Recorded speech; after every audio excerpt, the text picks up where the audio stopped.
Ah, se eu soubesse, eu passado um perfuminho diferente hoje, né? É. Ai, ai. Exatamente, pessoal. Então, deixa eu compartilhar aqui esse mapa mental e recapitular um pouquinho do que a gente viu ontem.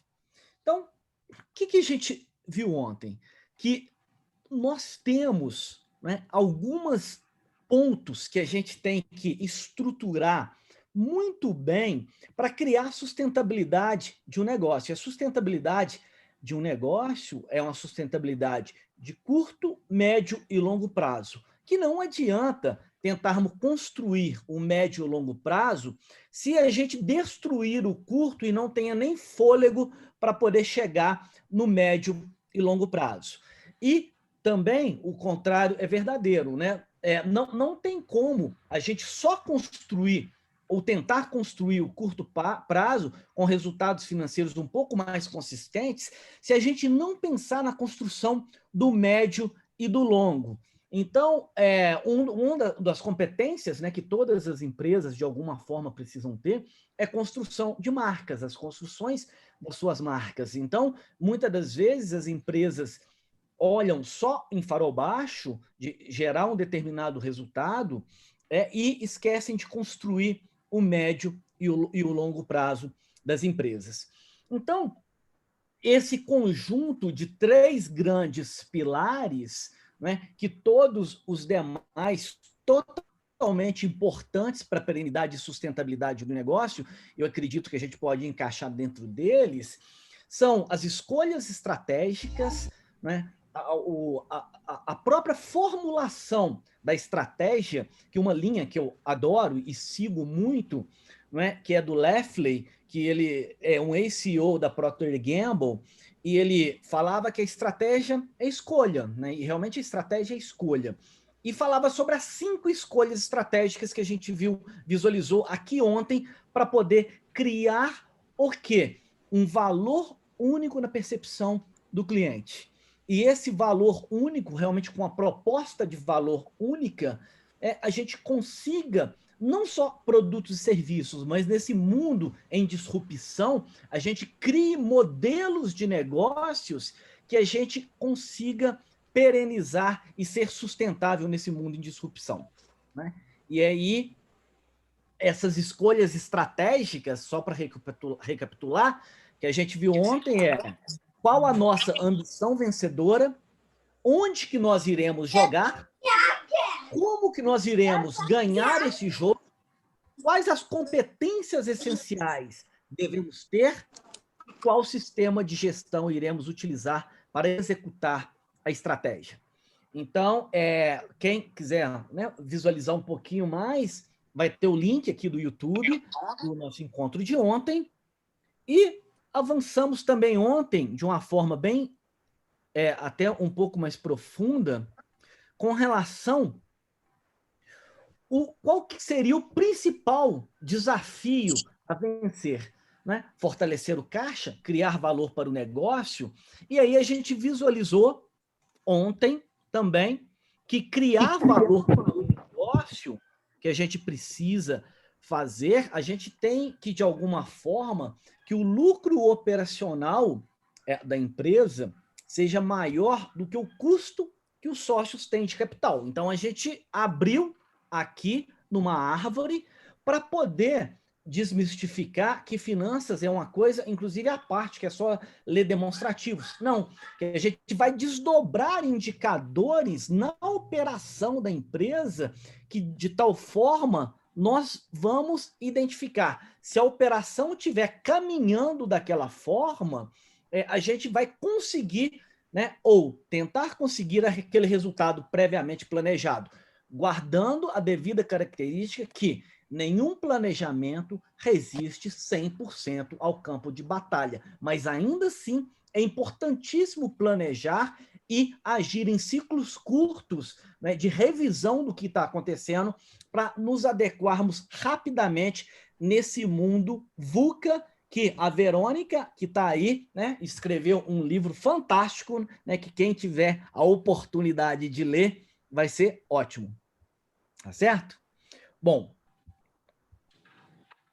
com isso, a gente vai avançar hoje, que é o que ficou, de fortalecer o caixa. Gente, é possível que uma empresa lucrativa quebre.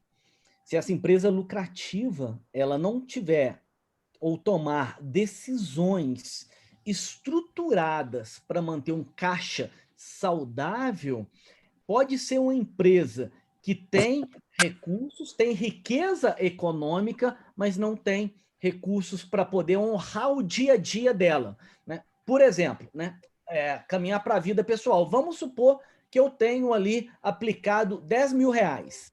Esses 10 mil reais que eu tenho aplicado, né, e eu não tiver liquidez nisso, eu não conseguir transformar ele em recurso financeiro, se eu precisar comprar um pão, eu não tenho dinheiro para comprar o pão. Então, para a gente analisar a performance de uma empresa sob todos os aspectos no que tange a finanças, a gente tem que olhar o aspecto econômico, a capacidade da empresa de gerar lucro, né? A capacidade de gerar lucro é o quê? É a receita no regime de competência, que o Luiz Márcio até fez uma pergunta ontem, né? Os custos associados àquela mas também do fortalecimento do nosso caixa. Porque o que quebra uma empresa é o caixa, né? Então, o caixa desguarnecido, ele pode e vai colocar a empresa em muitos apuros. Então, todo gestor ele deve ter uma preocupação ímpar com o caixa da empresa. Principalmente porque a gente visualizou ontem que o Covid é atípico ou típico. Não é? O típico é que na economia, todos os momentos, né, são de existe a recessão e existe também, né, os picos onde que a economia cresce de forma forte. E aí todas as empresas devem estar, de alguma forma, preparadas para não sucumbir nos ciclos mais curtos, né, e nos ciclos ruins da economia, né, tal como o Covid para algumas empresas avançou, mas para outras empresas pegou muito de surpresa, mas também as empresas aproveitarem os ciclos de crescimento. Então, o caixa é um ponto fundamental, mas fundamental para quê? Para que a gente arme estratégias vencedoras. Né? Ontem, eu acho que eu não contei o caso, né? Porque eu estou fazendo várias lives do Galeazzi, Alex. A gente chegou a falar ontem? Ontem não, do Galeazzi não. Então é o seguinte, o caixa é tão importante que em 2008, o Galeazzi, ele era o CEO do GPA, que é o Grupo Pão de Açúcar, né, com os diversos hipermercados e também, né, redes de cash and carry, o atacarejo, que é o Açaí.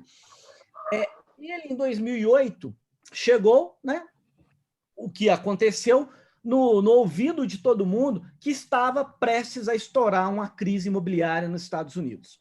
Então, o Galeazzi, ele, prevendo que essa crise poderia ser realmente uma crise que ia estourar e daria muito problema, porque uma crise nos Estados Unidos, os mercados fecham as linhas de crédito, né? Os bancos fecham as linhas de crédito e as empresas precisam se preparar, ter caixa para isso. Então, o Galeazzi, em 2008, ao escutar isso, ele tomou uma decisão. Ele tinha, na época, claro, guardada todas as devidas proporções, ele tinha 1 bilhão e pouco em caixa.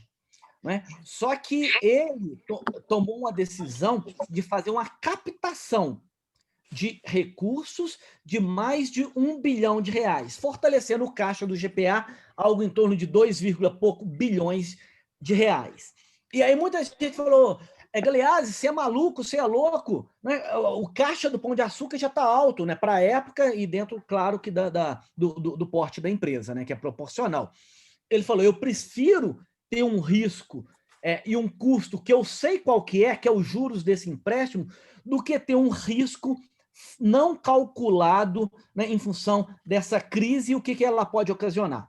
Então, o GPA tomou essa decisão, freou o investimento, fortaleceu muito o caixa, enquanto na época o Carrefour, né, e o Walmart continuaram no processo de expansão forte dentro do Brasil, né, de investimentos, de abertura de lojas, etc.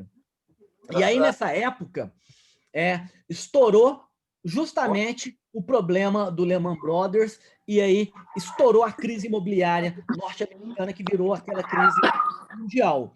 E aí, o que o Galeazzi fez? Como ele estava com caixa muito forte e o Walmart e o Carrefour não estavam com esse caixa, ele tinha poder de compra e reduziu junto aos fornecedores para poder pagar à vista um prazo muito mais curto, pedindo descontos para que conseguisse fazer as aquisições a um custo mais baixo. E os fornecedores também apertados, né, em função do estouro da crise mundial, em função de linhas de crédito, aceitaram, né, claro, esses descontos. E o Galeazzi, né, assim, junto com a diretoria, não é o Galeazzi, né? Então, toda a diretoria, toda a gestão, inclusive envolvendo o conselho, decidiu não ganhar a margem desses descontos. E aí reduziu, né, o preço, né, efetivamente, né, dos produtos, dos SKUs lá, que são os chamariz, né, que a gente chama de produtos de destinação.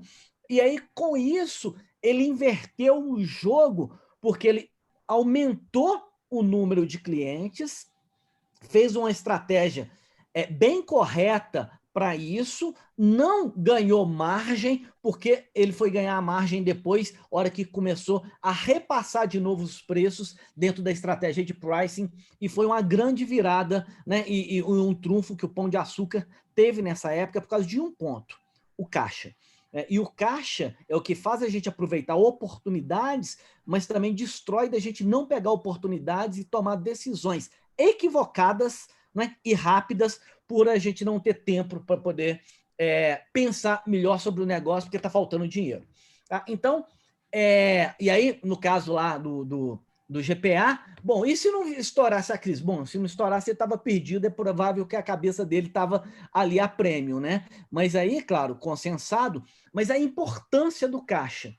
Quem não tem caixa disponível vai sucumbir sempre a qualquer crise. Então, todo empreendedor, ele precisa planejar o caixa sabendo que, em momentos de restrição, é o caixa que vai dar tempo para ele fazer o dever de casa, se tiver que fazer uma reestruturação, né, uma redução de custo para poder fazer uma adequação da estrutura, mas também é o caixa que vai possibilitar aproveitar os ciclos de crescimento, seja para poder aumentar as vendas, e as vendas, muitas das vezes, dependendo do modelo, né, ou do ciclo financeiro da empresa, vai puxar caixa. Então, se você não tem caixa, mesmo no crescimento, você pode sucumbir. Tá? Então, esse vai ser um simulador que a gente vai mostrar. E aí, gente, pode ficar à vontade, tá? De fazer pergunta durante esse intervalo aí. E antes de mostrar o simulador, eu queria falar, caixa é o quê? O que é caixa? Caixa é dinheiro disponível, né, no banco, né, cheque à vista, aplicações de curto prazo com resgate que pode ser imediato. Então, caixa é tudo que você tem liquidez, que a gente chama liquidez, que é a capacidade de virar dinheiro imediata. Praticamente é dinheiro, né? E é dinheiro mesmo. Então, o caixa, que é isso, a gente tem como calcular e projetar o caixa. Para quê? Eu vou projetar para poder ver se meu caixa vai ficar negativo ou não. Se ficar negativo, o que eu tenho que fazer com antecedência? Se eu tenho que pegar um empréstimo, quanto que eu tenho que pegar de empréstimo? E verificar se esse empréstimo é para cobrir prejuízo ou, na realidade, é pontual em cima de caixa. Então, saber quanto que é o nosso caixa futuro, o para trás já foi. Né? Gerenciar para trás já foi, só serve de histórico para nos fortalecer, né, de informações para tomar decisões assertivas. Mas o negócio é olhar para frente. Né? Então, esse é o grande ponto. Então, para olhar para frente, eu tenho que projetar o meu caixa, né, como que vai estar no futuro. E como que eu vou projetar o meu caixa no futuro? Todas as empresas, gente, e acho que é importante a gente saber disso, tem três grandes atividades que vão gerar caixa e que vão consumir caixa. Esse daqui é bem importante. Se alguém não entendeu o termo técnico, por favor, me pergunte, que aí eu vou entrar no nível de detalhes aqui para poder tentar explicar de uma forma didática, mas para ficar claro para todo mundo. Então, toda empresa, ela tem 3 tipos de atividades que vão gerar caixa, ou seja, gerar dinheiro ao vivo, e que vão consumir caixa, ou seja, vai tirar o dinheiro que a gente tem disponível ali, né, para poder honrar os compromissos do dia a dia. A primeira atividade, e a mais relevante delas, são as atividades operacionais. Então, o que é atividade operacional? É o que a empresa faz: comprar, vender, né? E vai para o contas a receber, recebe, vai para o banco, volta, ela compra de novo, né? Ou se for prestação de serviço, paga o profissional ou os produtos, a matéria-prima associada àquele serviço também. Então, as atividades operacionais, elas são relativas à operação da empresa. Só que essas atividades operacionais, ela tem 2 pontos muito importantes, que é aqui que a maioria dos empreendedores, né, se descuidarem ou se não conhecerem, são pegos de surpresa. E tem aquela velha máxima: nossa, quando eu era pequeno sobrava dinheiro, agora que eu estou crescendo, não sei o que aconteceu, eu não vejo nem mais dinheiro para mim. Né? Isso com a empresa crescendo. Por quê? As atividades operacionais, a gente tem 2 pontos que gera lucro, que gera caixa ou consome caixa. A primeira coisa das atividades operacionais que gera caixa, né, ou consome caixa é relativa ao lucro. Se a empresa tiver lucro, né, apurado ali na BRE, certinho, aquilo vai fortalecer o caixa, vai gerar caixa. Se a empresa tiver prejuízo, aquele ponto ali vai consumir caixa. Então, o primeiro elemento das atividades da operação que gera ou que consome caixa é o lucro ou prejuízo. Só que não é só isso. E é aí, nesse segundo ponto, que a maioria das pessoas se equivocam a tomar decisões. E é onde que pode consumir muito caixa e a empresa não aguentar, inclusive, o crescimento. Esse segundo ponto, como que ele é chamado? Necessidade de capital de giro. O que é essa tal da necessidade de capital de giro? A necessidade de capital de giro é o dinheiro que a gente precisa ter para girar a operação da empresa, para poder a gente conseguir fazer o quê? Fazer estoque. Né? Porque estoque é dinheiro parado. É isso? Que vai girar, mas é um dinheiro que está ali. Então, a gente precisa de capital, de dinheiro, para poder fazer estoque. Outra coisa da necessidade de capital de giro, o outro elemento, contas a receber. Quanto mais prazo nas vendas vocês dão para os clientes, maior o tempo que você vai ter para converter aquela venda que foi feita hoje em caixa. Então, quanto mais você alonga o prazo para o cliente, mais a sua operação vai demandar caixa. Porque vamos supor que você dá 90 dias de prazo para o cliente. Estou dando um exemplo, tá? É 90 dias. Durante esses 90 dias, você vai ter que pagar fornecedor, provável, né? Dependendo do ciclo financeiro, vai pagar fornecedor, pagar funcionário, pagar tudo isso. E vai consumindo caixa enquanto você não recebe. Então, você tem que pôr dinheiro na operação. Então, toda vez que você... Né, aí eu vou pegar aqui, ó. Toda vez... A necessidade de capital de giro. Aqui é o lucro que a gente falou. Toda vez que a gente aumenta o contas a receber, dando mais prazo, eu puxo caixa. Né? Eu demando caixa da empresa. Todas as vezes que eu... Vou pegar o estoque primeiro. Aumento o prazo de estoque, eu vou puxar a caixa da empresa e eu vou precisar de dinheiro. E, em contrapartida, todas as vezes que contas a pagar, que os fornecedores me dão menos prazo para poder pagar as contas, eu também vou consumir caixa da empresa. Então, esses 3 elementos aqui, se não forem gerenciados de perto, pode puxar tanto caixa da empresa que vai acontecer o quê? Que o lucro gerado não dá conta de suportar. Então, vamos supor que uma empresa tenha 100 mil reais de lucro em determinado mês.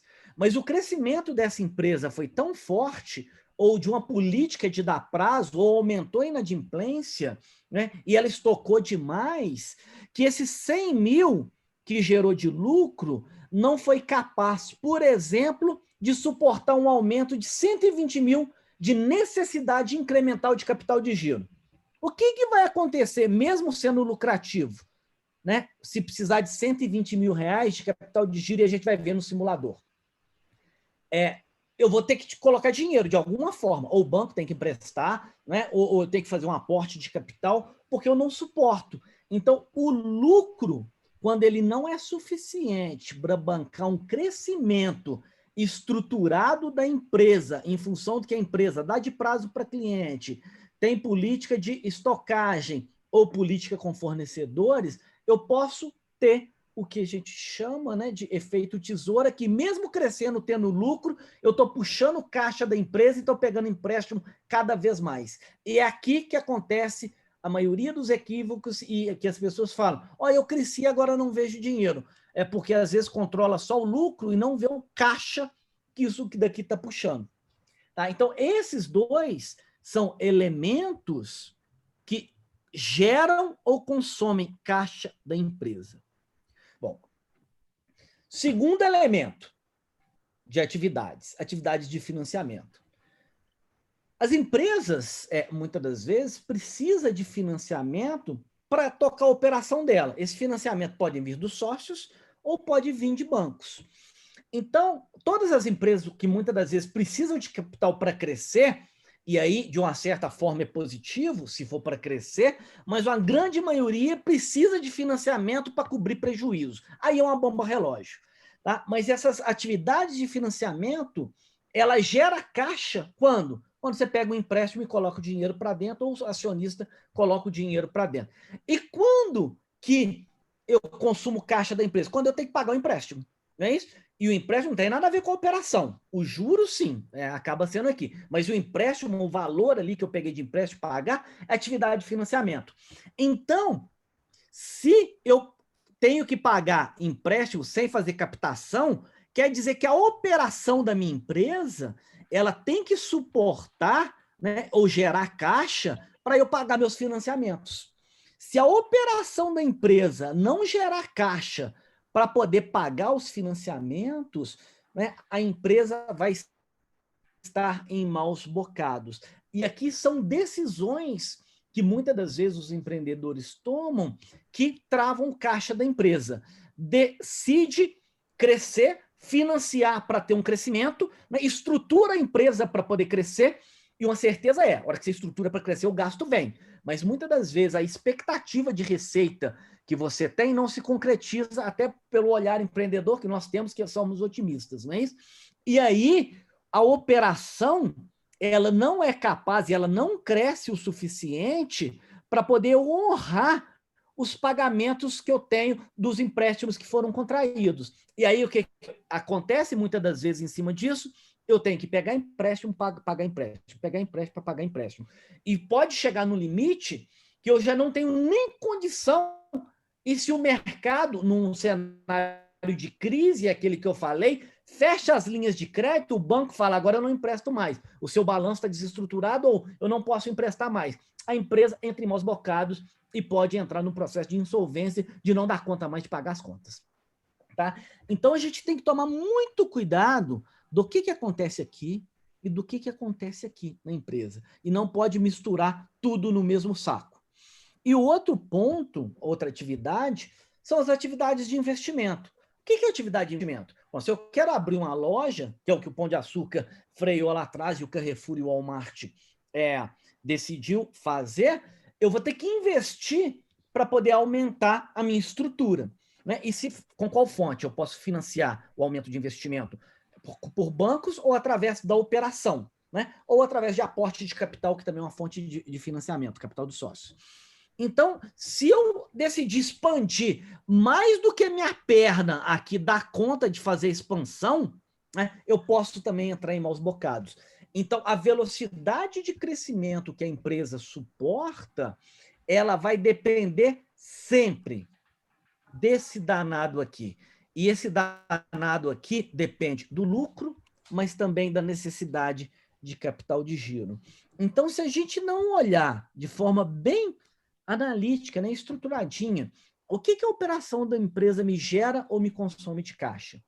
O que as atividades de financiamento, né, se eu estou pegando empréstimo, estou conseguindo pagar, ou eu estou pegando empréstimo e eu não consigo pagar? Se a gente não balizar isso e saber até o ritmo que a gente pode expandir e crescer, a gente pode ter problema nesse caixa final, que é o que a gente vai simular, e com isso aqui eu posso ter problemas graves para a empresa. Tá? Então, feito isso, de caixa, eu vou entrar para um simulador. Tá? E é esse simulador que eu gostaria de mostrar para vocês, de forma simples, mas o que é bom e o que a gente precisa ter para olhar o futuro da empresa em números também. Existem todas as demais variáveis que não são só numéricas, né? Então, mas aqui a gente está falando basicamente das finanças, né? Porque por mais decisões acertadas que a empresa possa tomar, de maravilhosas em todos os sentidos, se no final faltar caixa, não adianta nada, a empresa vai ter problemas. Tá? Então, todas as decisões, 100% das decisões, as empresas têm que ver o impacto que vai gerar no caixa final. Pode até tomar uma decisão consciente que inicialmente eu preciso investir para poder crescer a empresa e a atividade operacional ainda não vai ser suficiente e eu vou consumir caixa. Mas para isso eu preciso ter caixa. Né? Ou eu pego um financiamento para ter o caixa. Só que a sustentabilidade tem que ser em curto prazo. Futuramente, se a gente não equilibrar para ter caixa final, a empresa pode entrar em maus lençóis. Bom, então vamos aqui para o simulador e eu abro depois para perguntas. E eu vou tentar contar uma história, né, uma historinha para vocês a partir desse simulador. Deixa eu compartilhar aqui.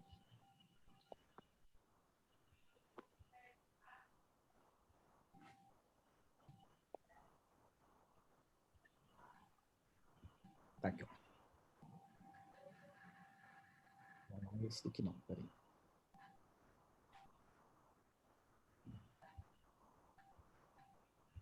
É esse mesmo. Vocês estão vendo a tela inicial aqui? Né, que tá cenário inicial, é essa tela que vocês estão vendo? Maravilha. Certinho. O que é isso daqui, gente? Eu queria só que vocês prestassem muita atenção, né, no que acontece com os números e o tanto de decisões equivocadas que a gente tem. Aqui eu tenho um cenário inicial, tá? Resumido, e aí depois eu mostro o que está por trás disso, de receita, né, que é o faturamento, no caso aqui de 24 milhões ano, um EBITDA, que é um termo que mede o lucro operacional, a geração operacional de caixa da empresa, de 551 mil, a linha final da empresa, que é o de lucro ou prejuízo, nesse caso essa empresa fechou em 355 mil de prejuízo, só que ela ainda tem caixa. Então, ela tem 54 mil, então ela ainda consegue rodar a operação dela. É um caixa, assim, irrisório perto do porte da empresa, que é importante ter pelo menos um volume de caixa para que a empresa não tenha risco, mas a gente tem esse cenário inicial. E a gente tem um cenário final, que agora o cenário final ainda é igual ao inicial, porque a gente não fez nenhuma simulação. E aqui eu tenho um ganho ou perda do cenário final em relação ao cenário inicial. Tá? Então, aqui é o ganho ou a perda que eu tenho.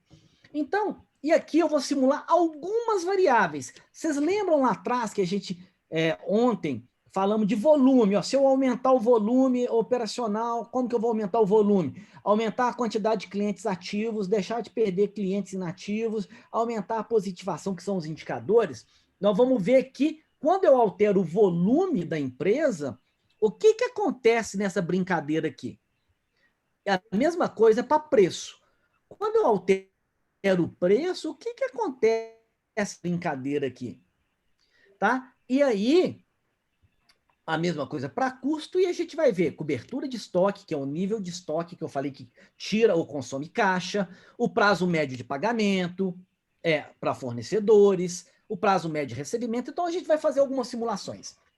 Então, vamos supor, o cenário inicial veio um Covid da vida. Né? E no Covid da vida, para algumas empresas, né, por exemplo, para supermercados específicos, fez com que aumentasse em 30% o volume de vendas. Aí, na medida que foi apresentando esses dados, na expectativa, né, o empreendedor falou, maravilha, esse prejuízo aqui eu cubro, esse eu não tenho mais. Então, eu vou aumentar, então estou feito. 30%, imagina, de volume de vendas, claro que tem alguns custos associados, né? Para 30%, vai ter que aumentar, inclusive, alguns custos fixos. Mas eu vou colocar aqui, ó, 30%. O que acontece com a empresa quando eu aumento 30% o volume? Puf! Ó, maravilha! O faturamento explodiu, o lucro, 355 mil, passou para 1 milhão e 63. Olha, eu tive um ganho de 1 milhão e 400 do cenário final e cenário inicial. E o meu caixa? Ixi, vou ter que pegar dinheiro. O meu caixa de 54 mil passou para 468 mil negativo, ou seja, travou o caixa da empresa. Se essa empresa, nesse cenário, com esses dados, com esses demonstrativos, que eu mostro depois, tá? Mas só para dar um parâmetro para vocês. Tá tudo amarrado aqui. Se eu não tiver esse suporte e planejar com antecedência como vai ser o comportamento do caixa da minha empresa, hora que girou esses 30%, ela vai começar a atrasar fornecedor.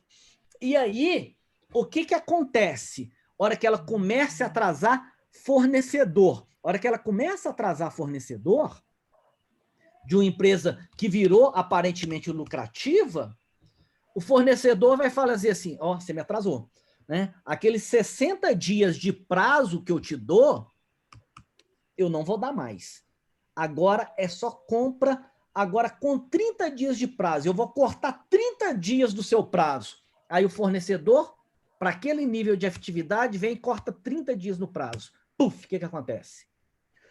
Não mudou o resultado econômico, né? O econômico não mudou. Está com 30%, o mesmo preço de venda, o mesmo custo das vendas, porque é regime de competência. Só que a hora que ele cortou 30 dias de prazo, o caixa iria para 1 milhão e 900 negativo. Ou seja, a empresa já não tinha dinheiro. O fornecedor cortou o prazo. Se ela tivesse honrando os compromissos em dias, não vai ter como, porque o caixa já está negativo há muito tempo, o caixa iria para 1 milhão e 966. Então, essa empresa, se ela não colocasse para dentro dela 2 milhões de recursos, ela estaria travada, mesmo tendo vieses para poder ter lucro desse 1 milhão, ela teria travado o caixa e não conseguiria fazer. Aí vamos supor que o banco falou, ó, momento de recessão, todas as minhas linhas de crédito estão travadas. Então, se as minhas linhas de crédito estão travadas e o fornecedor cortou o prazo, ela não tem dinheiro para pagar, então também não vai ter dinheiro, não vai ter mercadoria para poder vender. Então, aquilo que era um inicial de 30%, volta para zero, ela volta para o prejuízo e o caixa ainda, né? Então, ela já não conseguiu.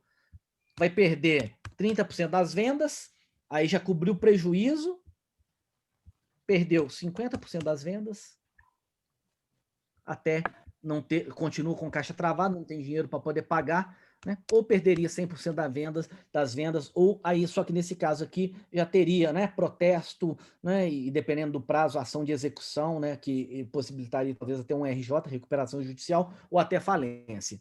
Então, olha a importância da gente olhar, né, um peixe no gato, né, e outro, não, um olho no gato e outro no peixe, né?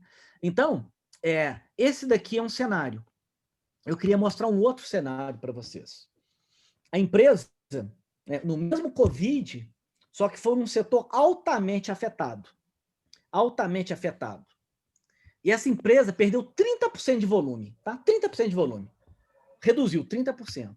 O que vai acontecer? Puf! o prejuízo dessa empresa estoura para 2 milhões, só que começa a sobrar dinheiro no caixa no final desse período, do ano. Porque depois, isso daqui vai cobrar a conta, tá? Vai cobrar a conta, mas aumentou o caixa, como é que pode? Caiu minhas vendas e o meu caixa aumentou. Da onde que vem isso? Porque o que acontece? A hora que eu reduzir as minhas vendas, o meu contas a receber vai reduzir também, né? Porque eu reduzi as vendas, aquele volume, porque eu dava prazo de cliente, ele vai reduzir na proporção. E aí começa a liberar caixa. Então, aqui a gente tem uma falsa ilusão, e a maioria dos empresários, né, principalmente de pequenas empresas, né, média já não consegue fazer isso, porque senão trava a operação, grande nem se fala, não faz isso de jeito nenhum. Né? Mas empresas menores, se a gente só olha o caixa, a gente pode tomar um monte de decisão equivocada, a mesma coisa que se eu olho só o lucro. Então, não é possível olhar uma empresa sob só um aspecto. Tá? Aí, esse daqui foi outro caso. Agora eu queria mostrar para vocês mais um caso. A diferença que o preço faz é o que a gente chama de pricing, né, ou precificação estratégica no lucro da empresa. Vamos supor que essa empresa aumentou 5% o volume, tá? Só para vocês terem a comparação. 5%.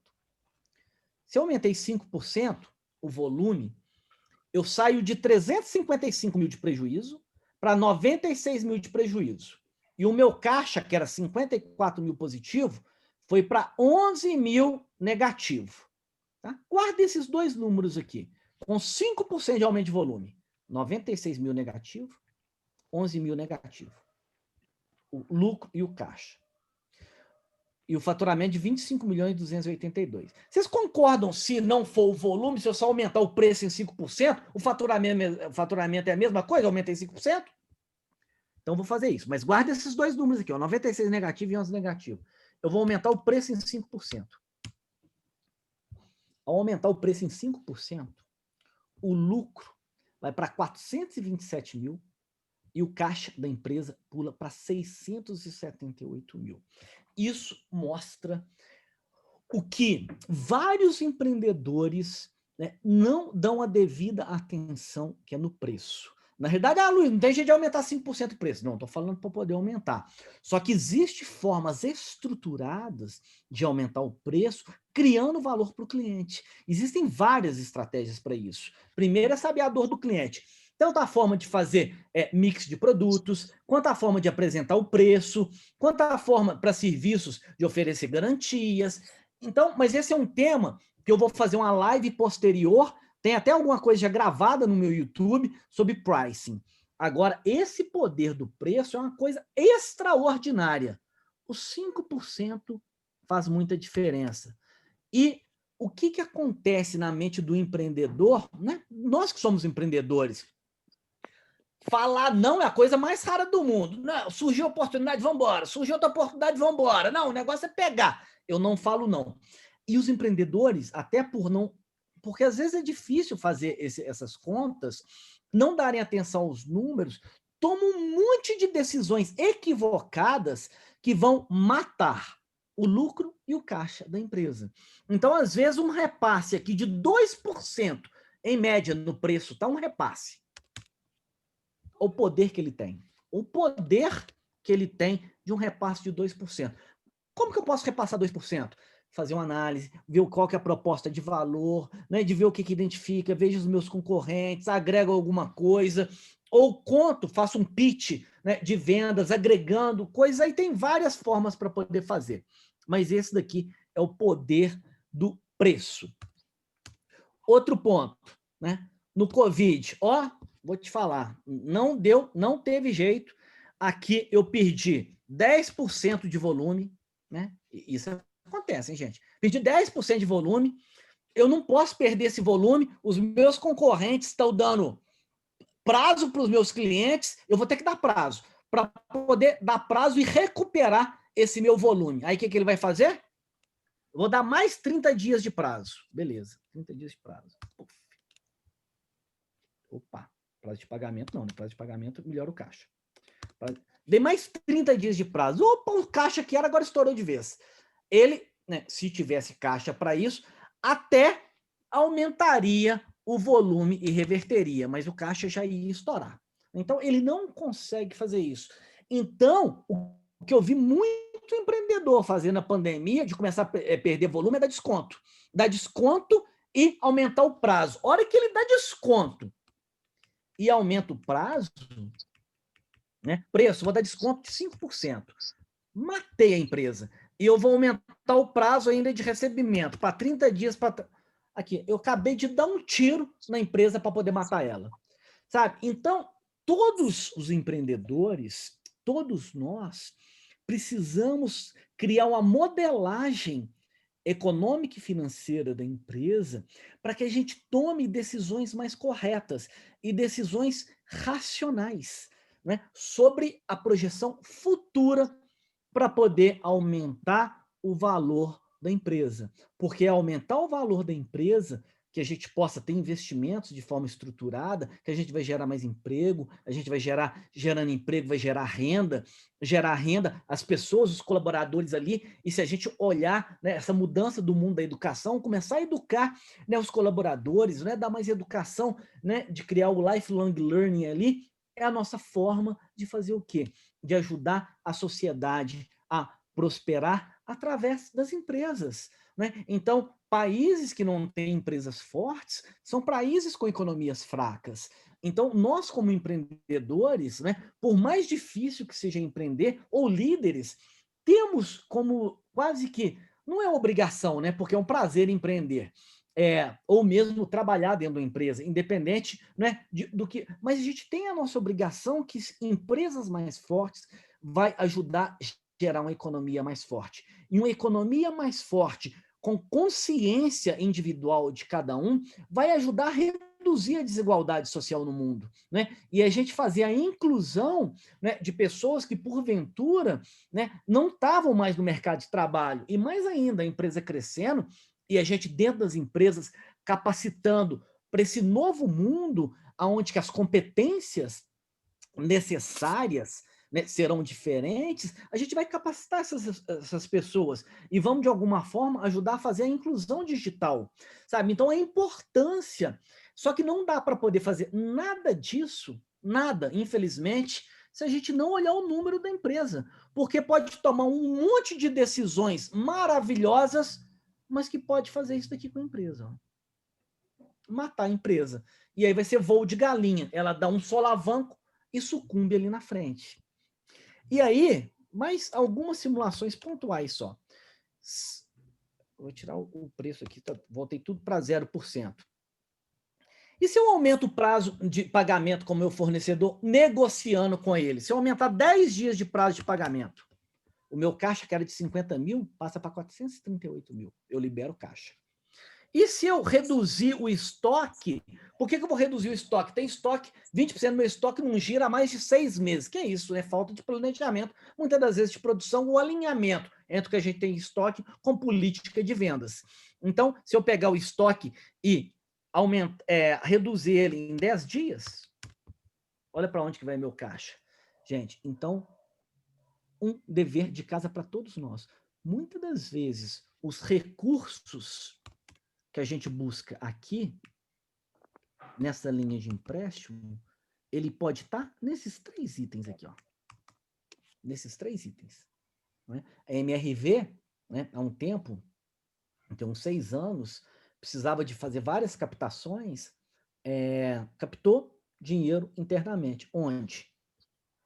Fazendo um estudo estruturado do estoque, né? Que aí é estoque de lotes, essas outras coisas todas, e o próprio estoque em si, de prazos médios de pagamento e recebimento. Tá? Fez uma captação de 2 bilhões de reais que estava dentro da necessidade de capital de giro. Tá? Então, não basta a gente olhar, e aonde que o empreendedor, a maravilhosa coisa que a gente sempre faz é essa daqui, né? Quantidade, volume, vamos vender, vamos vender, vamos vender. Esquece disso. Precificação estratégica, não é nem só no número, não, estratégica para criar valor, e esquece disso, tá?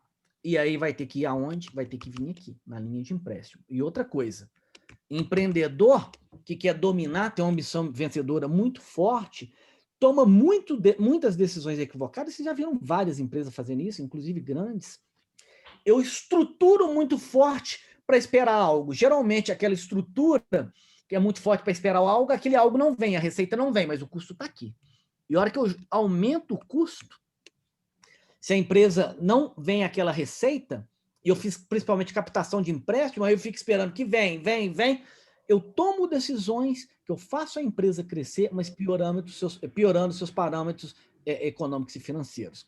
Então, esse simulador aqui, na realidade, ele é só o painel que eu usei aqui de forma simplificada para a gente ver como que a gente integra. E como que a gente integra? Tá vendo? Todos aqueles dados que estão ali, né? Eu vou aumentar um pouquinho, senão vocês me matam aqui. Eu tenho o parâmetro, por exemplo, quantidade. Eu posso aumentar ou reduzir aqui 1%, né? Aqui 2%. Cada vez que eu mudo esses parâmetros, lá eu fiz de forma didática, né? No global, só para a gente ver o impacto. Mas aqui eu tenho a possibilidade de cada alavanca que a gente viu operacionalmente, né, dentro do modelo da empresa, mexer nela. Então, eu posso mexer no preço, eu posso mexer, inclusive, nos impostos, fazendo um planejamento tributário, né, que o Luiz Márcio, que está aí, é especialista nisso, aumento ou redução de devoluções, né, às vezes, né, eu forço venda e aí volta produto. Então, eu posso mexer em cada uma das alavancas que vai compor a nossa DRE, de cada uma das alavancas que vai compor o meu balanço, né? Então, por exemplo, aqui, ó, eu tenho um contas a receber, só para vocês terem ideia, de 2.359. E eu estou dando para o meu cliente 21,4 dias de prazo. Então, com essa equaçãozinha aqui, que é um dos elementos, eu tenho um caixa de 1.700. Eu vou dar mais 30 dias para o meu cliente. A hora que eu dou mais 30 dias para o meu cliente, meu prazo passa 51, o meu caixa, que era 1.700, estourou em 1.600.000 negativo. Para onde que vai? Da onde que foi o caixa? Simplesmente você pegou e financiou seu cliente, só que suas contas a pagar, ela continua vindo. Então, seu caixa, no final desse período, vai estar com esse daqui negativo. Então, aqui, a gente precisa, gente, ter o domínio numérico de tudo que acontece na empresa. Ah, Luiz, fazer isso daí é muito difícil. Não é muito difícil, mas não precisa ter todos esses dados. Pega os dados principais. Vamos lá, estrutura. Ah, não, mas a contabilidade não bate com o gerencial. Eu não falei para poder fazer, se o da empresa ainda não bate com a contabilidade, vamos fazer o gerencial. Façam você os gerenciais, sabe? E aí, todos os parâmetros, aumenta prazo de pagamento. Isso daqui, gente, é integrado. São fórmulas simples. É mais e menos, e no máximo dividir e multiplicar. O que é mais complexo é a lógica de integrar, né, uma DRE, um balanço, e aqui a gente sabe exatamente também o seguinte: a hora que faz a simulação, eu sei quanto que a operação da empresa me gerou, quanto que a atividade de investimento está me gerando e quanto que a atividade de financiamento está me consumindo. Olha para você ver que coisa interessante, gente. Só mais uma coisa aqui, né? Vocês não brigar comigo. Você lembra que eu falei que a atividade operacional ela é composta do lucro líquido, tá? Aqui eu só coloquei mais umas coisinhas com relação ao lucro líquido, mas foca aqui, o lucro líquido. E mais o tanto de necessidade de capital de giro que pode consumir caixa. Então, olha para você ver, eu vou fazer uma simulação. Aqui o meu lucro está com 175 mil e a atividade da minha operação está gerando 1.400.000. Está liberando caixa, tá? Que não está vindo só do lucro líquido, está vindo aqui, ó, estoque, reduzir estoque, contas a pagar, eu consegui mais prazo. Mas presta atenção só nisso, 175 mil de lucro líquido e 1.400.000 que a minha operação está gerando. Ah, eu estou muito bem na fita, agora que eu vou enfiar o pé na jaca aqui e vou dar mais realmente 30 dias de prazo. Deixa eu voltar lá em cima e dar mais 30 dias de prazo. Vocês já viram que estoura o caixa, né? Mas quero mostrar o que acontece lá embaixo. o contas a receber vai para 3 milhões e 400 consumir no caixa. O que eu tinha de 1 milhão e 400 de caixa me consumiu, a atividade da operação agora está me consumindo 1 milhão e 900. O mesmo lucro, só que as coisas aqui para baixo de necessidade de capital de giro mataram o meu negócio e eu estou demandando caixa. Então não adianta crescer lucrativo com aqueles prazos absurdos. Então tem que pensar o modelo de negócio, sabe? De pensar um modelo de prazo, de pagamento de cliente, de prazo de pagamento. Não é só lucro ali, é preço, prazo. É um conjunto de variáveis. Para quê? Para que todas as decisões que a gente tome na empresa, né, dentro num contexto de um mundo VUCA, de agilidade de negócios, todos, mas uma coisa não muda. Todas as decisões vão influenciar aqui, realmente, as finanças da empresa. Só que a gente tem que mudar muito, porque a gente não faz mais positivos se tiver uma liderança, né, que realmente seja diferenciada, não seja comando e controle, né, que dê autonomia, que empodere os times, não é? que gere, né, que a gente tem que criar nesse novo mundo para continuar mantendo os números e crescendo cada vez mais. No mundo em disrupção, né, ninguém, só para extrapolar, uma Nokia, né, perdeu o espaço da inovação, que é do motorzinho 1 e o motor 2, que o Magazine Luiza fez muito bem, que é o principal case do Brasil, né, de transformação digital, hoje em dia. Não perca isso. Só que todo mundo, todas as empresas têm os olhos e precisa não só de indicadores operacionais, que a gente viu como que liga, né? Como que eu ligo um volante, um indicador que vai comercial, a gente viu naquela árvore, né? A gente precisa ter um dashboard econômico e financeiro que traga minha empresa os trilhos da criação e da proteção de caixa. E que a gente não tome mais decisões equivocadas de como gerir a empresa. Bom, esse daqui é o que eu ia falar, e aí eu abro aqui uma coisa que a gente vai fazer de coisas bacanas, que é o nosso propósito, né? O quê? Aí, deixa eu parar de compartilhar. Bom, primeiro, vou ver se tem perguntas. Tem perguntas? Luiz, o Francisco pediu para fazer uma simulação. Veja se consegue fazer aí para ele. Faço. Ele pediu para aumentar o preço em 5% e reduzir o custo CMV em 5%. Não, na verdade não. Com licença, a pergunta é o seguinte, você fez a simulação aumentando o preço em 5%. E ao invés de aumentar o preço, reduziu o CMV, o custo de produto vendido. Só para ver a diferença entre uma política e outra. Porque geralmente algumas situações é mais complicado você ter o aumento de preço, não consegue aumentar o preço porque o cliente vai embora.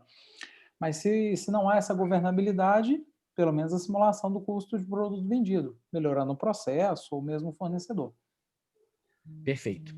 Então vamos lá. 5% do preço. 96, 11 mil. Tá? Uhum. Aumentando 5% o preço. Desculpa. Você falou o preço, eu fiz volume. 427, 678. Não é isso? Uhum. Guardou os números? Sim. Vamos lá. Zerei, fui para o custo. CPV. Menos 5. Tá aí. Opa, menos 4, né? Você falou... Até parece que eu estou querendo... O lucro ou prejuízo de 5% deu 190 de lucro. Então vamos para o preço de novo. Ai, meu Deus.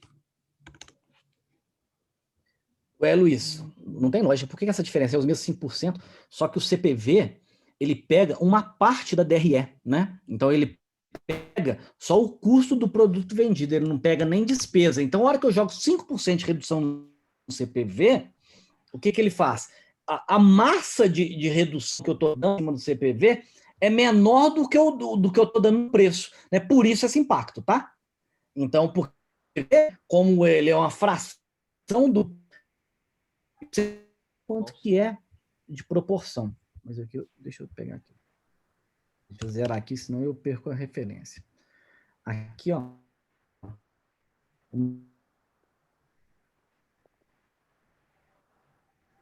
Eu estou sem um percentual. Deixa eu fazer na calculadora aqui. Ó. 700 para 3.300, aqui vou fazer de cabeça, mas é 50%.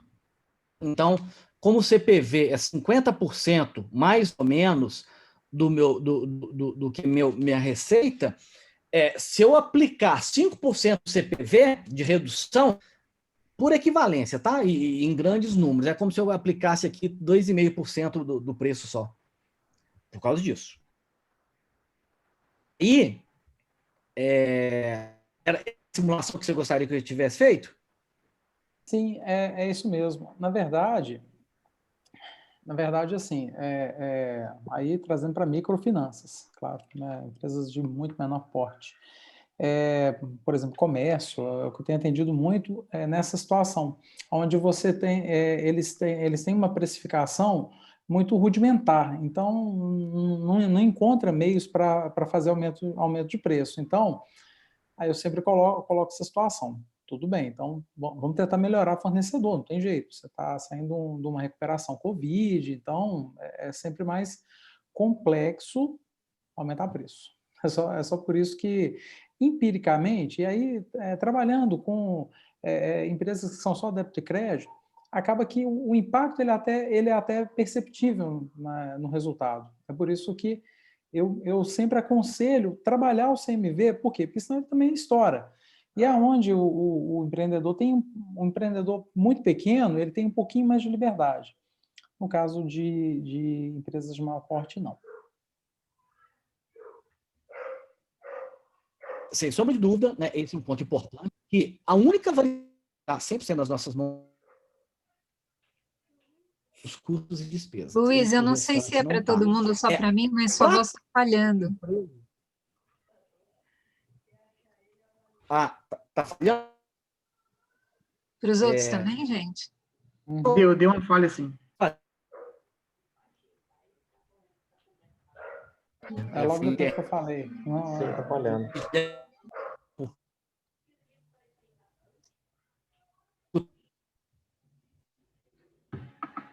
Continua falhando, viu, Luiz? Desativei o vídeo para melhorar também. Mas eu acho que é lá com ele.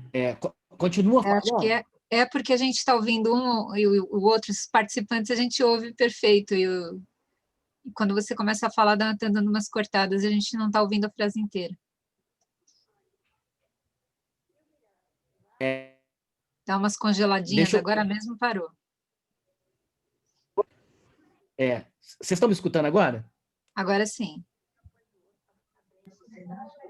Eu tirei o vídeo, porque deve ter dado alguma oscilação na internet aqui. Se vocês não escutarem, vocês me falam. Eu tirei o vídeo só para poder facilitar, tá? Certinho. Bom, então Francisco, né? O que a gente tem de estratégias de precificação, né? Poder estudar, claro. E aí eu posso até depois dar uma live sobre pricing, estratégia. Geralmente, o que a gente tem que fazer de alguma forma? Produtos físicos, a gente agrega valor, isso aumentam a percepção de valor do produto, tá? De alguma forma, né? Se for na loja, o atendimento, o relacionamento, tem um monte de coisas que dá para poder a gente fazer, para poder aumentar a percepção de valor, né? Aumentar o preço. O preço e valor é uma comparação que as pessoas fazem. Isso, né, que eu vejo a percepção de valor, o preço é maior do que a percepção que eu tenho de valor, eu não compro. Se o preço que eu visualizo é menor do que a percepção de valor que eu tenho, eu compro. Então, geralmente, para produtos físicos, serviços agregam valor bastante a esse diferencial. Mas aí a gente tem que ser muito forte, né, claro que é mais fácil, né? Mas a pequena empresa tem mais clientes. O grande hoje que é o petróleo de antigamente, são os dados, para conhecer exatamente o comportamento, o que é valor, o que não é, e tudo. Então, produtos, geralmente, serviços associados. Agora aí caiu. Sumiu, Luiz. Caiu a internet. Agora voltou. Agora estamos escutando você. Tá. Aí, então, de serviços a gente produtizar. Então, tem estratégias muito importantes de pricing. E aí eu vou compartilhar uma planilha com vocês, pode ser? Mais uma aqui. Eu ia compartilhar, mas eu falei que vocês iam me bater por causa do tempo, mas eu acho que vai valer muito a pena. Manda brasa. Chegou uma planilha diferente aí para vocês? Chegou. Então, esse daqui é o seguinte. Preço de venda inicial desse produto aqui, 100. Custo das vendas, que é o CPV ou CMV, tá, Francisco? 60, desculpa. Impostos, 11,3%. Vamos supor que a empresa é optante pelo Simples que está nessa alíquota. Comissão de vendedor, 5%. Quantidade vendida, 1.000. 1.000 quantidades, unidades. Esse daqui é o dado inicial que eu tenho.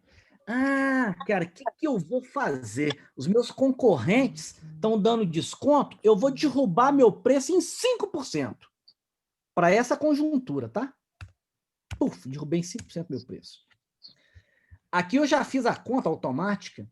Se você derruba seu preço em 5%, para esse dado que eu tenho aqui, se você não aumentar o seu volume de vendas em 21,5%, você está perdendo dinheiro. E aí vamos...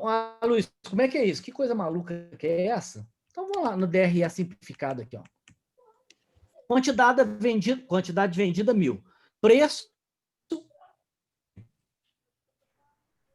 600, comissão 5.000, margem de contribuição. Ixi. Pode repetir novamente quando você entrou? A partir de quando você entrou no DRE simplificado? Tá, eu vou. Vocês estão escutando agora? Sim. Agora voltou. Gente, me desculpa, mas fugiu do meu alcance essa internet aqui. Normal. Então, não, mas ótimo, me fala isso que eu quero que vocês entendam a importância disso. Vou voltar na DRE. Se vocês não escutarem, vocês falam assim, Luiz, para aí e eu volto de novo. Tá?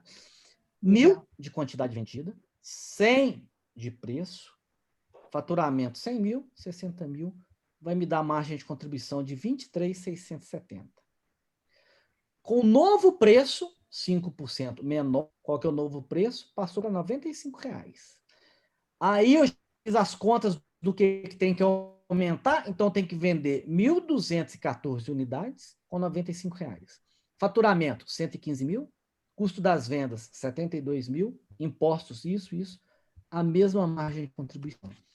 Então, uma estratégia de preço financeira, tá? De dar 5% de desconto para essa simulação com esses parâmetros, porque se eu mudo o CPV, eu mudo o parâmetro, tá? Se você não aumentar 23,5%, você vai perder dinheiro. Pode ser que você tenha uma estratégia de market share. Aí é outra coisa. Não dá para poder fazer isso em produto que banca o caixa da sua empresa. Porque se você fizer isso no caixa da sua empresa, você não vai conseguir dar 21. Vai mandar mais caixa. Você lembra da necessidade de capital de giro? Aqui eu nem coloquei isso. Travei, né? Travei? Acabou de voltar, Luiz. Quando você falou travei, voltou. E aí, nesse caso, você dá o desconto de 5%, então... mas você tem que colocar um chicote para o vendedor vender mais, né? De uma hora para outra, você dá o desconto, ele tem que vender 21% a mais, complicou, né? Então, se não vender 21,5%, tempo, tá? Para poder falar aqui de forma simples. Cada produto ou serviço, ele tem o que a gente chama de elasticidade. Alguns produtos ou serviços são muito elásticos, tal qual em alguns supermercados, né, que são produtos de ação. Então, se eu reduzo ou aumento o preço, ele tem muita elasticidade. Agora, alguns produtos são mais inelásticos. Se eu reduzo ou aumento, ele não tem muita variação de preço, geralmente produtos mais valor agregado. Então, para a gente montar uma estratégia, né, aqui está de forma muito simplista, tá? De precificação, a gente tem que conhecer esses comportamentos do conjunto, tá? Seja em termos de serviços, que é uma esteira de soluções, ou seja para produtos. Por exemplo, um posto de gasolina, onde as margens são muito apertadas, isso daqui, aqui, ó, R$70 de custo. Se o meu custo for 70, aqui, que é um posto de gasolina, né? Que as margens são pequenas. Se eu Luiz, não alterou para nós de ainda não. desconto, eu tenho que... Não alterou Não, agora? agora alterou, mexeu, trocou. Tá. Eu tenho que aumentar 150% as vendas. Então, um gestor, o que ele tem que ter na cabeça?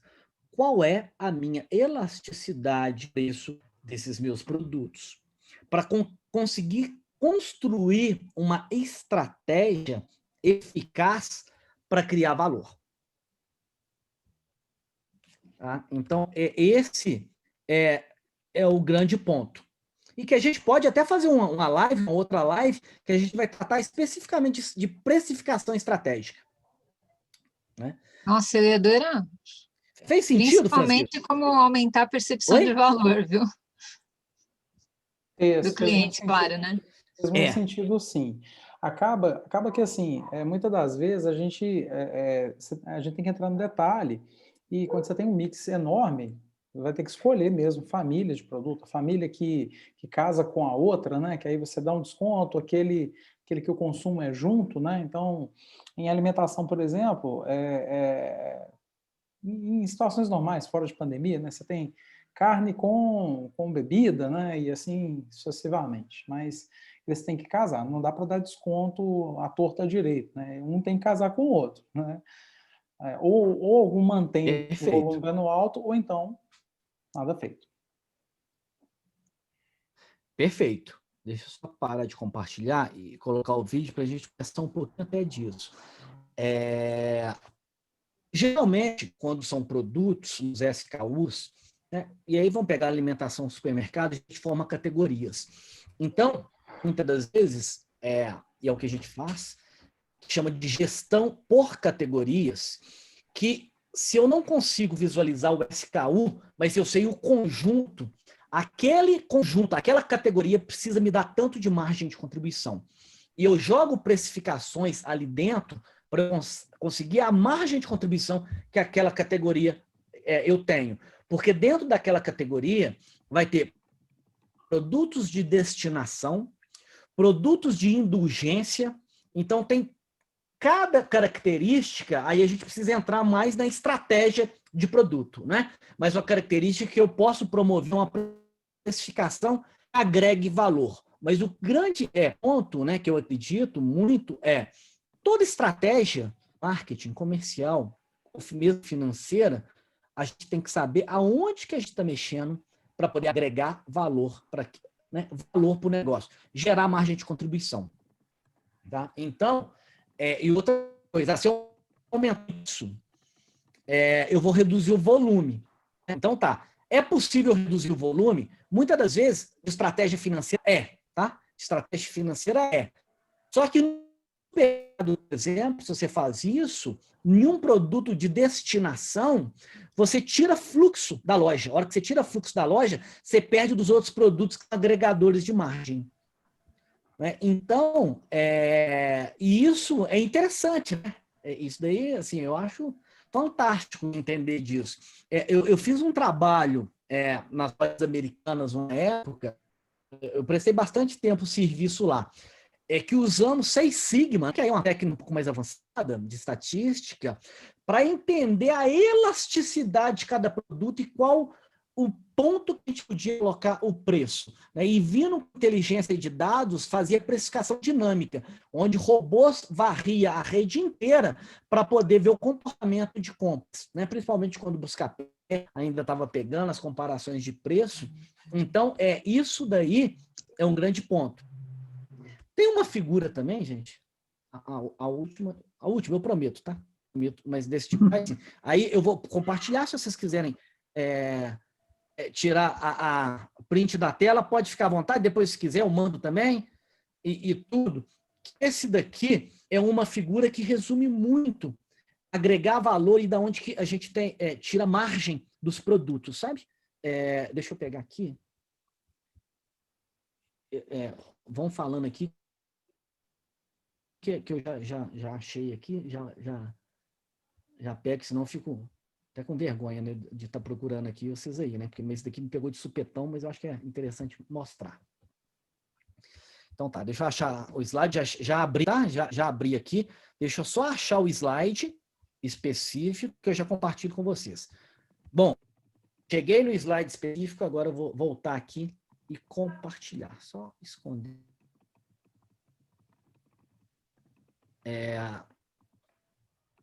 Então vamos lá.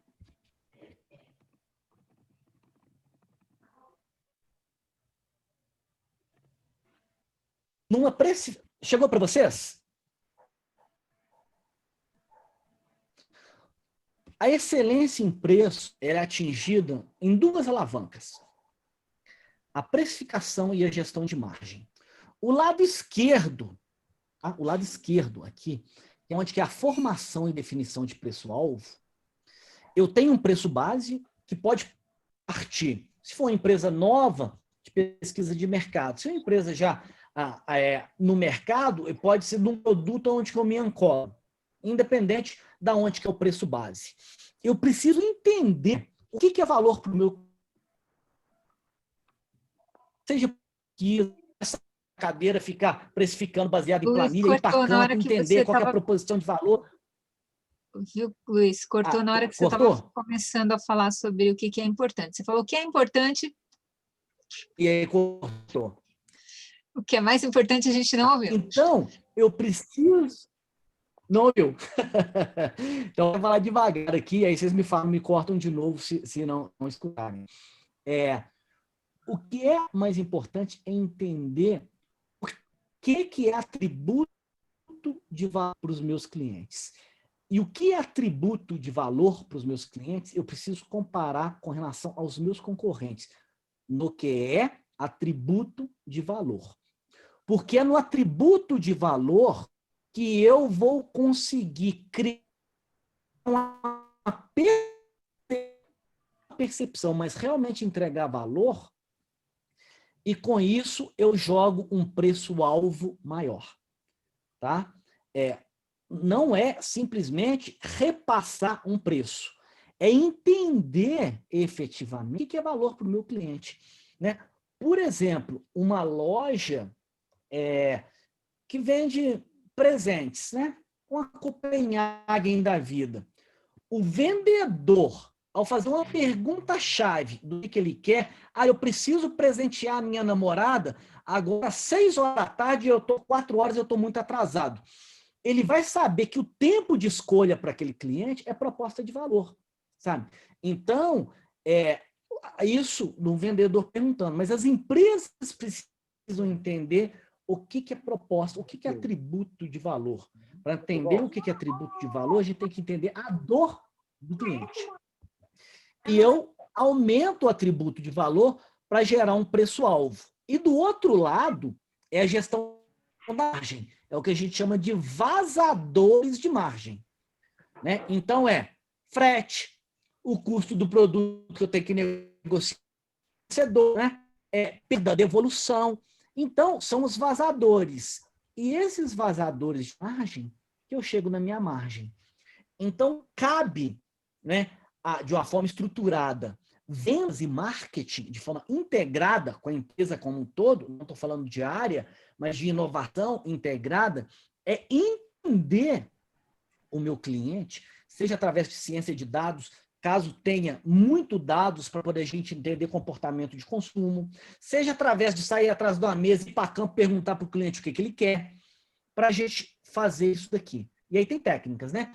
Ser produto joga serviço produtiza e tudo. E do outro lado, gerir a margem. Essa daqui é somente assim. Ah, tem jeito de dar atacado em uma só? Tem. Mas a composição sempre, não é um tiro que eu faço agregar valor para a empresa. É o quê? Pequenos tiros para poder corrigir o rumo. Vamos pegar um exemplo? Apple. Por que a Apple, todo mundo reclama do preço? Por que a Apple não vai abaixar o preço? Se ela abaixar o preço, ela vai aumentar com certeza o volume. Mas não é a estratégia dela. Ela quer ser um produto premium e a margem que ela tem em cima dos produtos gera lucratividade e é a empresa mais valiosa do mundo. Né? É estratégia, é posicionamento. Então, bacaninha essa figura, né? Eu, pelo menos, gosto. Né? Muito legal. Olha, eu já estudei tanto essas coisas, eu nunca tinha visto a figura colocada desse jeito, viu? Parabéns. Gostei. Aí, se você quiser, eu mando para você, ou se você tirou print, quem quiser aqui, eu mando, não tem problema. Eu gosto aqui é compartilhar conhecimento. Ficou muito claro, viu? Eu também gostei. E muitas das vezes essa situação, o vazador, essa situação do vazador joga tudo num pacote só. E aí a gente vê aquela situação de reduzir o preço do café, reduzir o cafezinho. E não resolve. Você tem que trabalhar nos vazadores, aquele que está tirando da margem. E aqueles que impactam o resultado final de uma forma significativa, e não aqueles que impactam peanuts%, né? Que não faz diferença nenhuma, que é o que o pessoal faz quando não entende de análise de resultado, não entende de análise desses números, né? Perfeito. E aí tem um perigo, muitas das vezes, de cortar o cafezinho, né? Em qualquer processo, falando de reestruturação de empresa, e estruturação também, é diferenciar gordura. Cortou de novo, Luiz. Quando você falou estratégia de diferenciar, a partir daí parou. Tá. Aí, voltou? Voltou. Voltou? É diferenciar o que é gordura do que é músculo. Né? Então, porque se eu for tirar músculo, eu perco estrutura da empresa. Então, muitas empresas, em processo de reestruturação, uma das coisas que cortam imediatamente, né, é marketing. Né?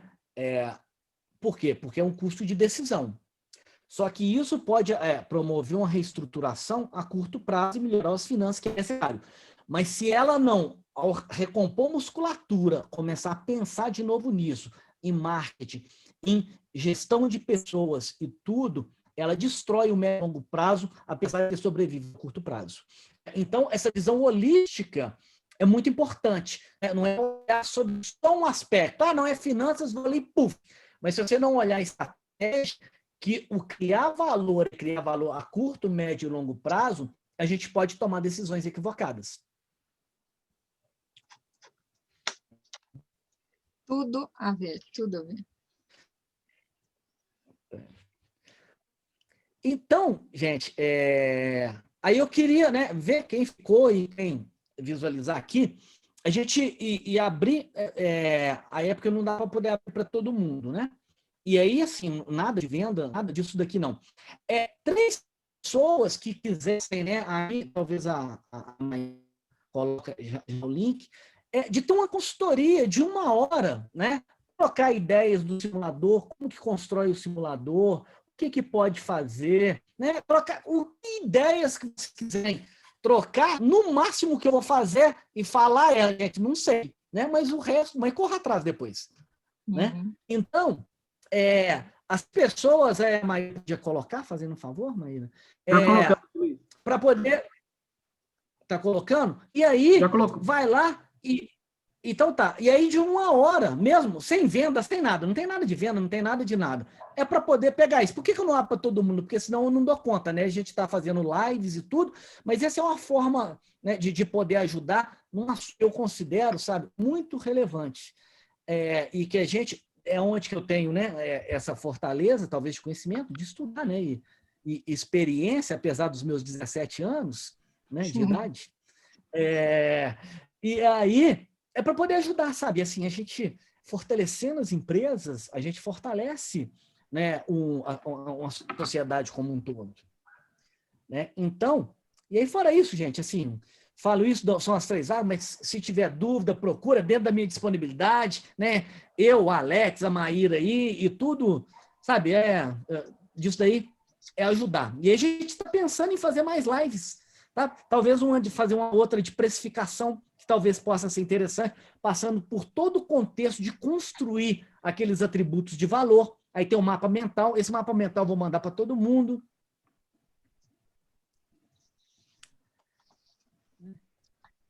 Bom, Luiz, sumiu a voz de novo. Depois do mapa mental, sumiu sua voz. Não, aí depois do mapa mental, eu pensei que eu ia falar. Aí sumiu mesmo, sumiu para mim a voz. Então, tem mais algum ponto, né? Vocês consideram, querem perguntar, ou assiste depois? Pode ficar à vontade. Eu tentei passar. Quem não assistiu, né, quiser assistir, vai estar no YouTube. Essa daqui também vai estar no YouTube. E eu acho bacana, gente, assim, só para poder falar, o conhecimento sistêmico, né? Eu sempre fui fascinado com isso. É importante, porque se a gente conhece só uma parte, a gente pode tomar uma decisão que é melhor para a parte, mas nem sempre, né, uma otimização de uma parte otimiza o todo. Então, se a gente cada vez mais conhecer um pouco de cada coisa, fica mais fácil a gente tomar decisões olhando o todo. Né, de coisas que são produtivas para o todo. E aí, para ser produtiva por todo, a gente tem que começar a tirar os feudos dentro das empresas, né, maior integração, comunicação, aquele comando e controle, a gente parar com isso. Né? Então, de integrar, né, basear.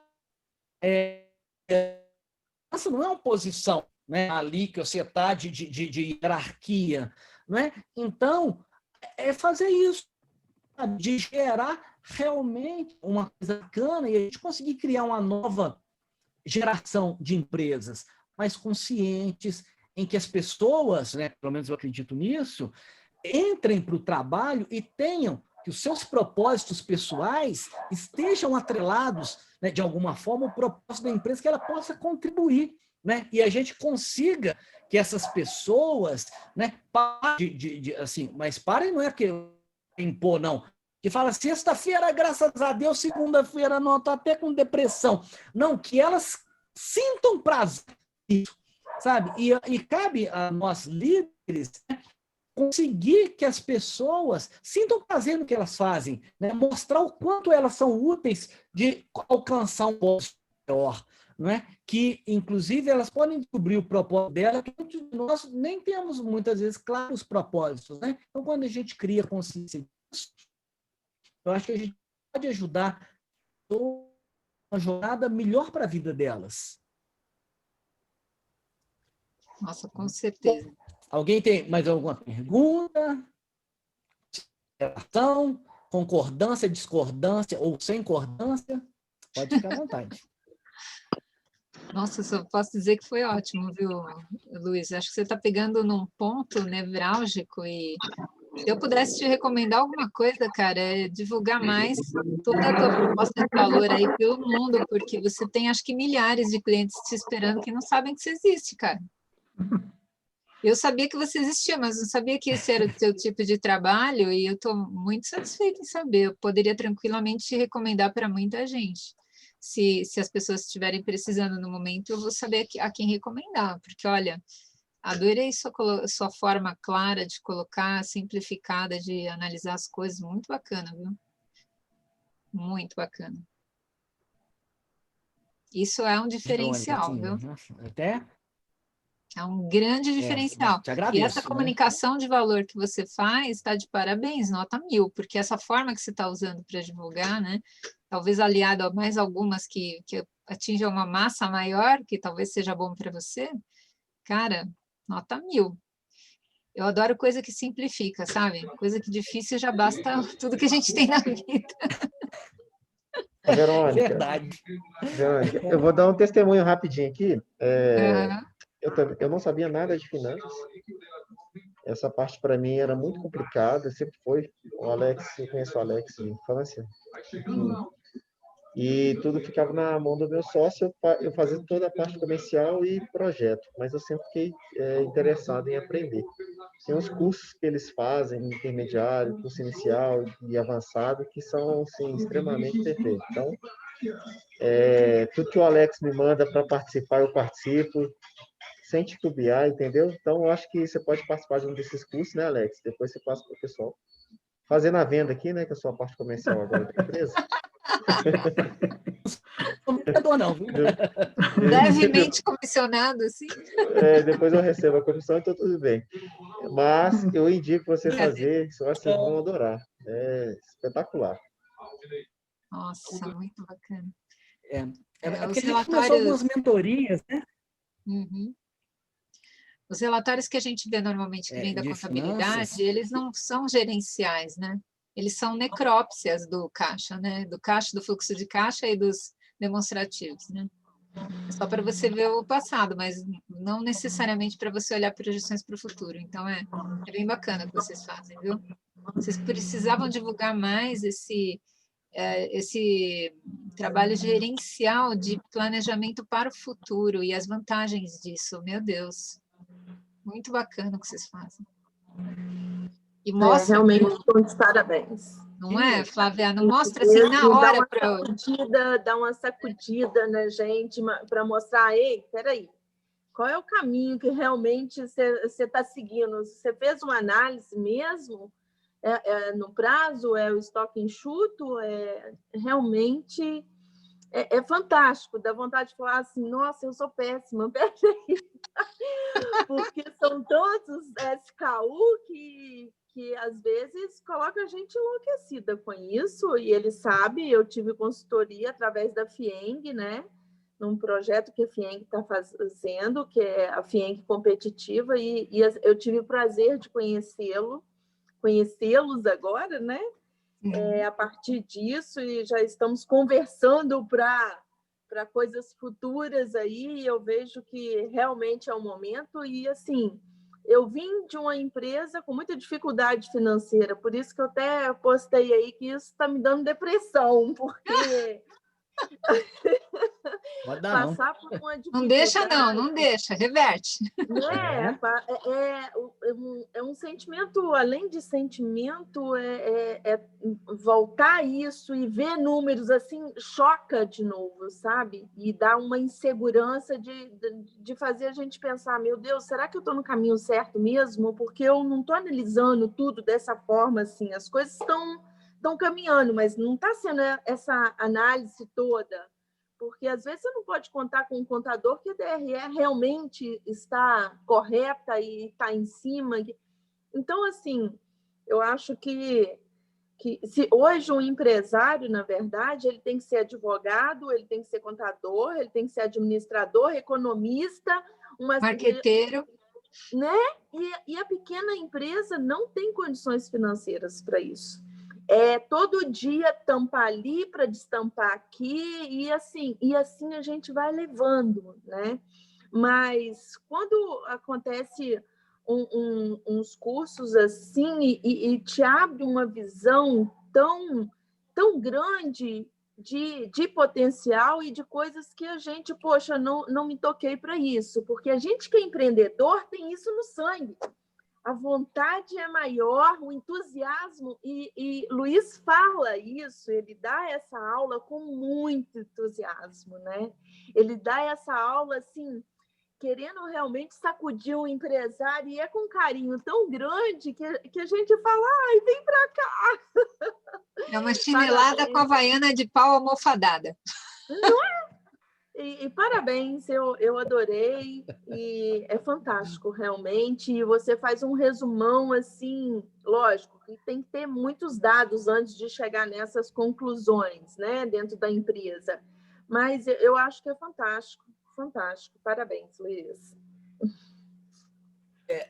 Valeu, Flávio. Mas e uma coisa, sabe, que você falou, que eu acho que é relevante, tudo aquilo, né, que porventura a gente, não é que errou, é que a gente não conhecia, são oportunidades que, ao conhecer, a gente pode mudar, né? E não precisa fazer tudo ao mesmo tempo, né? Vamos começar com uma prioridade, depois a segunda prioridade, depois a terceira, e isso começa a mudar, porque é começando a caminhar que o caminho vai aparecendo. Sem atropelar. Eu acho que até claro, e sem atropelar, né? Ter a clareza maior dos números, não precisa fazer tudo ao mesmo tempo, né? Dentro do porte, do braço e tudo, o que é importante cada dia ter consciência das decisões. E a consciência das decisões requer um pouco de conhecimento. Então, ter rede, né, de compartilhar com outras pessoas, experiências, vivências, isso ajuda, né, a gente a caminhar de uma forma mais estruturada e tomar decisões equivocadas. A gente sempre vai tomar, né, porque ninguém é assertivo em tudo, mas é aprender, tomar uma decisão, olhar, analisar, voltar, opa, eu não tinha conhecimento, aí eu vou aprender. Ótimo. E você falou uma coisa muito importante, esse assunto da priorização, né? É aquela história que de vez em quando a gente esquece, principalmente o pessoal que é empreendedor, né? Como a gente, algumas pessoas, não sei se todas aqui, mas quem é empreendedor tem uma visão, né? Tem aquele sonho, tem muita vontade, uma baita disposição, trabalha que nem louco, parece ter uma energia infindável, mas de vez em quando toma umas decisões que são mais pelo feeling do que pela análise dos dados e fatos, né? E aí é que tem os afundamentos que acontecem periodicamente quando a gente vai deixando de prestar atenção. Enquanto está tudo bem, a gente não percebe onde estão os buracos porque a receita cobre. Mas quando a receita baixa, por exemplo, com uma pandemia como essa, aí o buraco aparece na tua cara, pula assim, pula. E aí é que a gente tem que prestar atenção e a gente vai correndo atrás de saber, e agora, né? O que a gente faz? Porque quando a receita está cobrindo, você não vê buraco nenhum, você acha que está tudo bem. É exatamente como você fez a análise lá dos impactos, né, Luiz? Quando você colocou o que impacta o quê, que a gente tem a impressão que uma coisinha, isso aqui não vai dar impacto em nada, puf, baixa um monte no resultado, né? Ou então, uma coisinha que você pensa que não fazia tanta diferença e aumenta também bem o resultado. Então, tem que ter uma noção mais clara dessas coisas. E eu, por exemplo, sou da área de serviços. A coisa mais difícil do mundo é encontrar alguém que saiba fazer uma boa análise de serviço. Sabe? Eu não estou falando das grandes consultorias das Big Five, né? Essas aí só fazem isso porque eles fazem igual eles fazem para eles. Estou falando para empresas pequenas ou microempresas pequenas. Minha empresa já foi pequena, agora ela é micro. Graças à pandemia, ela virou uma microempresa, mano. Então, a gente precisa de coisas para serviço, a gente não encontra quase ninguém que faça análise de serviço. Então, mais um micro nicho para vocês explorarem aí, se tiver gente para ajudar. Isso aí. Boa dica. Né? E aí são análises diferentes mesmo, né? Poxa, mas assim, que satisfação saber que a gente está no caminho certo, né? De poder ajudar mesmo, né? De compartilhar e tudo. Eu sempre amei isso, né? Eu sempre fui um cara sempre gostei de estudar e de ensinar. Desde 97 eu presto consultoria, entrei na Falcone na época, e aí vai pegando, né? E participando, principalmente hoje, de conselhos de administração, a gente pega uma visão ampla e dá para poder ver, olhar por cima. Quando eu falo por cima, não é de hierarquia, nada disso, mas é ter uma visão ampla e você sabe exatamente como que cada mexida envolve no sistema. Isso daí ajuda demais. Tudo a ver, né? Tudo a ver. Nossa, muito bacana. Mas gratidão, né? Muito, né? Obrigado, gratidão a você, todos vocês terem participado. Gratidão a você. Né? Legal. Obrigadão. E aí a gente vai conversando. Todo mundo, meu e-mail está aqui, né? No grupo, no Telegram lá, o WhatsApp. O negócio é montar uma rede bacana para a gente levar esse conhecimento, né? De gestão, né? A Verônica aí, liderança, é especialíssima nisso, né? A referência, um livro top.